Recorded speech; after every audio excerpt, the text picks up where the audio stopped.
Hey guys, Alex from 7th Hour Films back again with Demon Slayer. Last time around, we had to defeat Muzan Kibutsuji, where basically the Hashira got together, realized that Muzan is basically gathering up the demon forces to make a assault so that he can capture, and absorb Nezuko. So, the Demon Slayer Corps needs to pretty much do the exact same thing, minus the capture and absorb Nezuko part, but they need to rally their forces. So, it's time for a training arc, which won't be controversial to the fandom at all. Or fandom at all. Twitter. Let's call them Twitter. Anyway. So we're training. The boys are training. Tanjiro is still recovering from the, what was it called? The Swordsmith Village arc. I couldn't remember for a second. Meanwhile, Tomioka is not participating, which is weird. He's being a little spoil sport. We don't know what's going on there. And yeah, I'm like looking over my notes. They're not that helpful, actually. Well, they did go over the marks that Mitsuri and Muichiro gained during the last arc, and that they got it because they were pushed to their limits while they were in close proximity with Tanjiro. So now all the Hashira are trying to manifest these marks. Except Tomioka. Because, again, spoil sport. So, and then, also at the end, a crow went to summon Miss Tamayo to Master Kagaya's mansion, which, summoning a demon to the, headquarters of the Demon Slayer Corps, not nerve-wracking in the slightest. So that's pretty much where we left off. Exciting things, and I'm really happy and excited to get into this episode. So let's not waste any more time.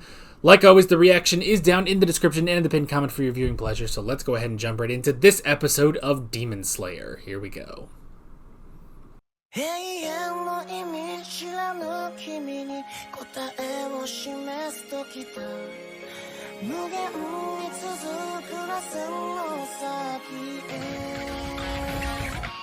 Alright. What's up with Shinobu? What's going on? Here's the thing. At first, I was like, okay, she clearly just got the news that she's gonna have to work with a demon on examining Nezuko. She probably is not ready for that. Like, mentally. She's nervous. Angry. Nervous. Yeah. But then the whole tell you how to kill the demon that killed my sister.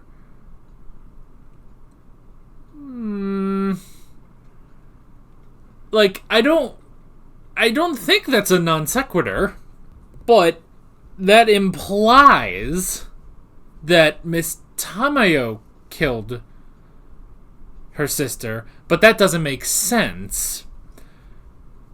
That doesn't make sense, because even if you go on the assumption that Miss Tamayo, before she broke Kibutsuji's curse, perhaps was not quite like the way she is now. She's 200 years old. Like, that was probably a long time ago. I don't know. And I don't want to say it's a non sequitur, because obviously it's not. There's they're going to connect. We just have to wait for the next episode or so to figure out where we're going with this, but I don't know. Clearly, she doesn't like the idea of working with Miss Tamayo. Which that wasn't even the thing I was thinking of with her. I was thinking Miss Tamayo would have to worry about Wind and Snake Boys. What was it? Saname and Igoro. I remembered. I thought she was going to have to worry about them because they're, awful. So, all the rest are pretty chill now. Like they accept Nezuko and everything. So, I guess we don't know about Stone Man. I don't know his name yet. Dang it. We looked it up and I still don't remember. But, oh well. We'll figure it out by the end of the season, I'm sure. So, yeah. I don't know. But no. The problem is Shinobu. It cannot be. It cannot be that Miss Tamayo killed her sister, right? I don't know. Maybe she tried to save her sister. Maybe she tried to save her sister and it didn't work. So because of that, Shinobu hates Miss Tamayo? I don't know. I don't see it. I also don't see Shinobu like blatantly going against Master Kagaya's wishes like that. No, it has to be separate. It has to be separate. So we're just gonna have to wait and see on that. So yeah, we're just gonna have to wait and see on that. So alrighty, let's get into the meat of this episode. I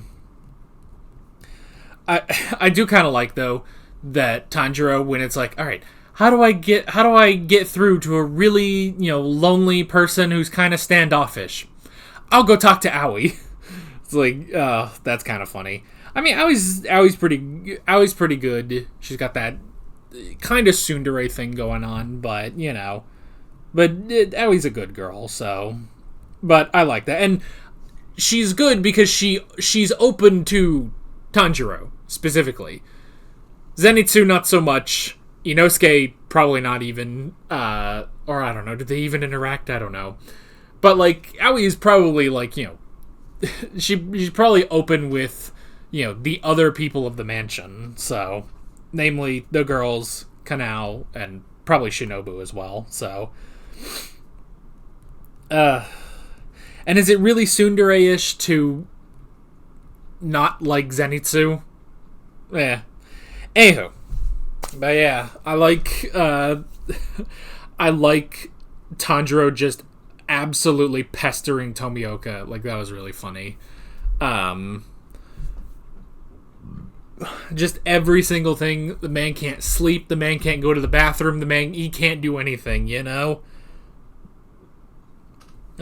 can't do anything without Tanjiro being there with his goofy smile, Now, one thing I will say is, I like Tanjiro. I like him being the good boy.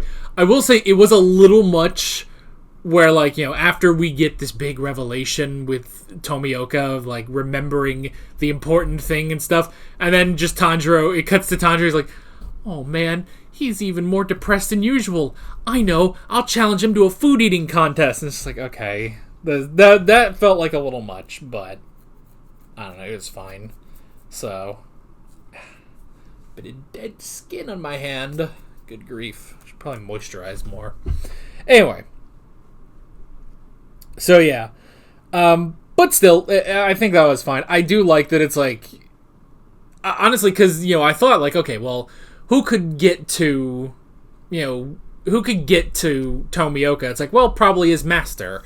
Obviously, Master Kagaya can't, but I would have said Urokodaki maybe, but instead, I do like that Master Kagaya figured out immediately. It's like, if anyone will understand the term persistent, it's Tanjiro. I mean, Tanjiro, because even if someone gets mad at Tanjiro, he doesn't care. And we saw that last season with Genya, where he was talking to him, and he's just like, shut up. Why are you talking? We're not even friends. He's like, what do you mean? Of course we're friends. And he's just just being a happy goof, So, so it's like Tanjiro is probably the right person. Anyone else, probably would have been intimidated. Well, okay, Inosuke probably, unless Tomioka specifically tried to intimidate him, Inosuke would have also been persistent, but he also probably wouldn't have gotten to the point, Zenitsu would have been scared just to go, so yeah, or he would have been annoyed that he has to go talk to a dude and not a girl. Anyway. But yeah, I do like how he points out that he's disappointed in Tanjiro for not mastering water breathing. Mostly because, he wanted a water Hashira, but it's an interesting thing because, I'm rewatching Demon Slayer right now, which I said last week, and I'm in the middle of the Entertainment District arc, and I got to the episode again where Tanjiro basically says, he can't he just will not be able to master water breathing, you know? The Hinokami Kagura comes more naturally to him, although at that time, it was still incredibly difficult for him to use constantly. Now, I mean, like last season, did he use water breathing at all last season? I don't think he did. I think it was all just Hinokami Kagura. And that's fine, and I like the Hinokami Kagura. I like that he's developing this thing. You know, he's essentially redeveloping sun breathing from scratch. Like, he doesn't know any of the moves, any of anything. He's just reclaiming it, basically. But there is a part of me that thinks, well, man, you spent so much time on water breathing, you know? 2 years you trained with Urokodaki and Sabito and, what was her name? Makito? I was going to say Makima, and then I was like, that's not right. It certainly was not Makima. But I can't remember what her name... Makomo. That was it. Sabito and Makomo. That was it. So yeah, it's like you spent 2 years training this. Most of season 1, he was using water breathing, and even in like the Mugen Train arc, he was still using water breathing for a little while before he switched it up to the big, you know, to Hinokami Kagura. But like, this was your first thing, and there is a part of me that's slightly disappointed that he doesn't use water breathing at all anymore, you know? It's just the Hinokami Kagura, but he even says, like, he's just not suited for it, you know?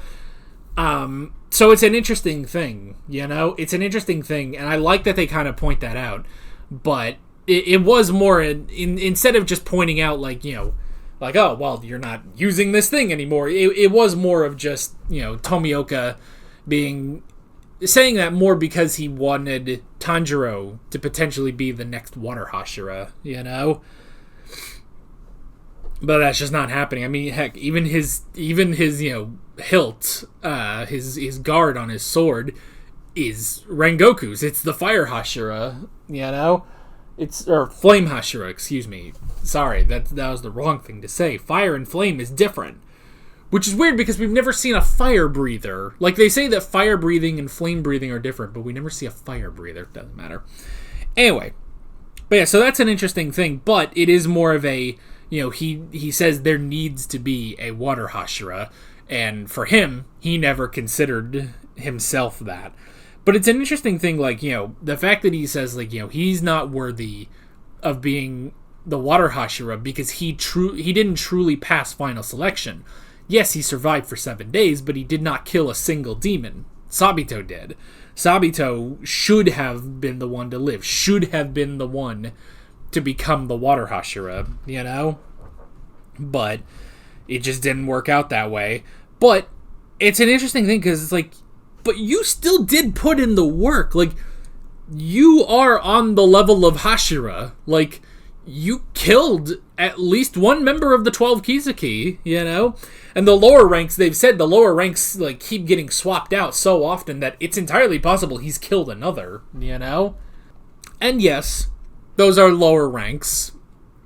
Tanjiro and Uzui have faced, you know, upper 6.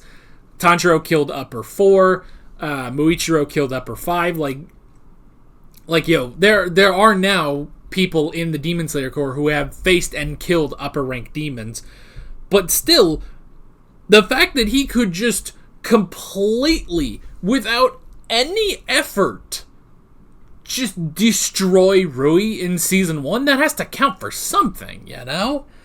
So it's an interesting thing, seeing that, like, you know, seeing that pain, why he's been so distant, you know? You completely understand him.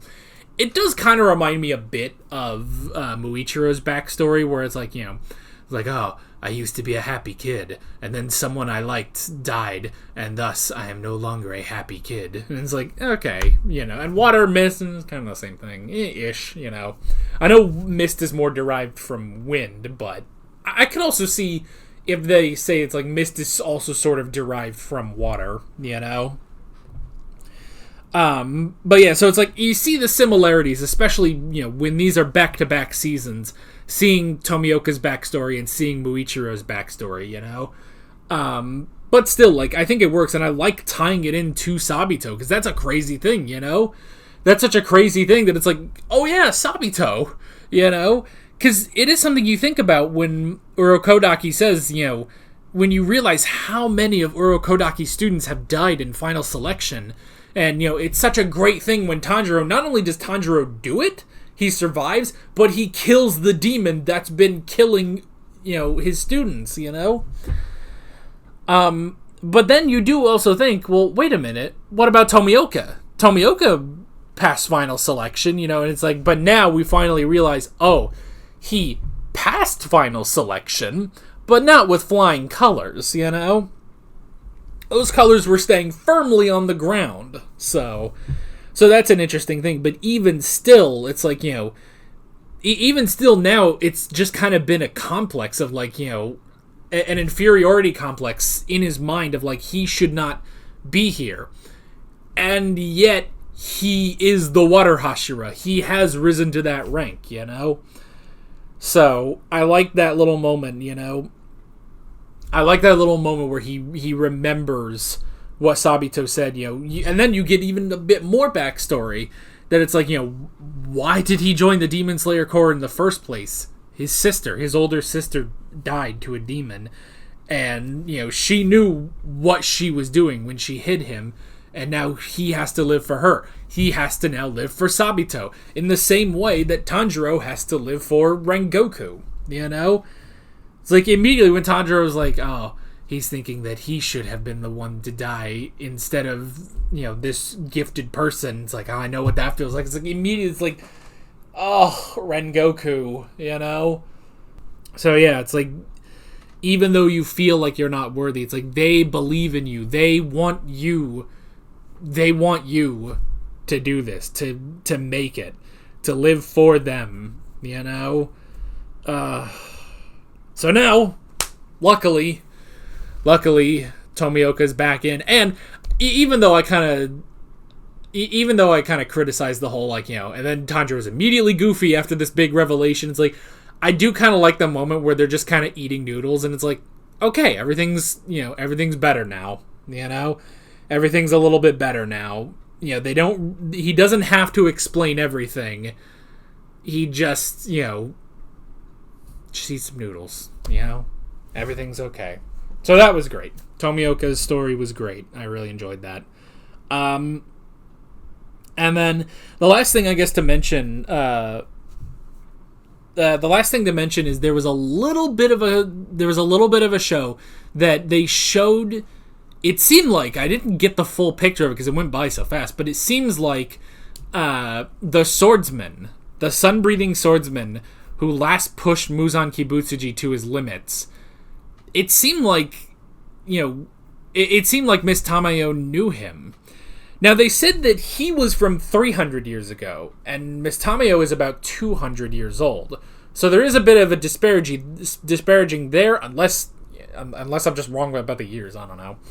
But that's the thing. So that's an interesting thing, though. It's that, you know, she now kind of sees, you know, there was the swordsman who sort of put everything into motion, and now it's all coming to fruition with Tanjiro and Nezuko. So yeah, interesting stuff, and we see a bit of that in the credits, you know.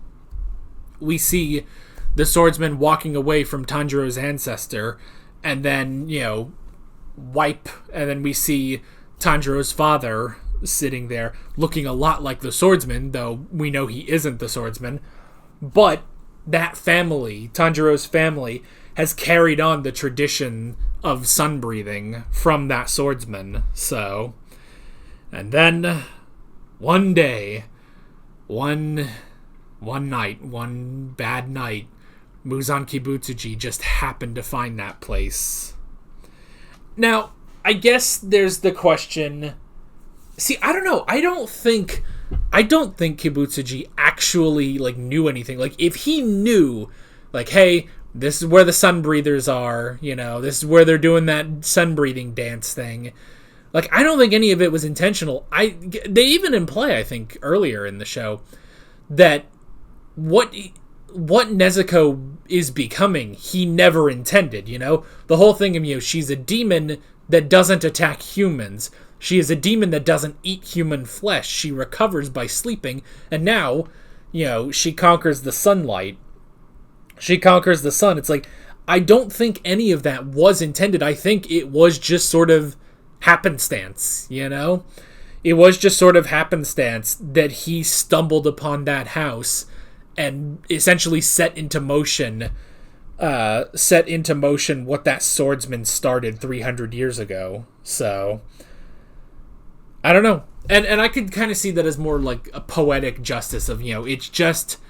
Like, I like that idea more of, instead of the grand prophecy of Tanjiro and Nezuko to defeat the great evil Muzan Kibutsuji, it is more of just a, hey, if this didn't happen, this wouldn't have happened, Like, if this one night did not occur, if he did not go up that mountain looking for a bite to eat, none of this would have happened, basically, Like, it's all more coincidence than it is fate. And I like that. And because you could even say that already is the case just from how Muzan was created, because we saw that at the end of Season 3 of, like, it wasn't this grand prophecy or, all this other stuff where this crazy force of nature is literally his doctor made some weird experimental drug and it turned him into a demon, Like, that's really it. So... I don't know. It's really interesting. It's really interesting is all I'm saying. So yeah, really, really good stuff. Man, I am talkative now on Demon Slayer. Isn't that crazy? But I just freaking love this show. So, but I think we've already established that. So, with all of that being said, I'm Alex from 7th Hour Films, and I will see you guys next time. Take care. Alright guys, thanks for watching this video. There's a bunch of links on screen if you want to go click around any of those. There's a playlist with all of my Demon Slayer reactions, as well as another video you can go click on if you want. There's also a subscribe button and a Patreon button on screen, as well as other links in the description if you want to go check out any of those. See you guys later.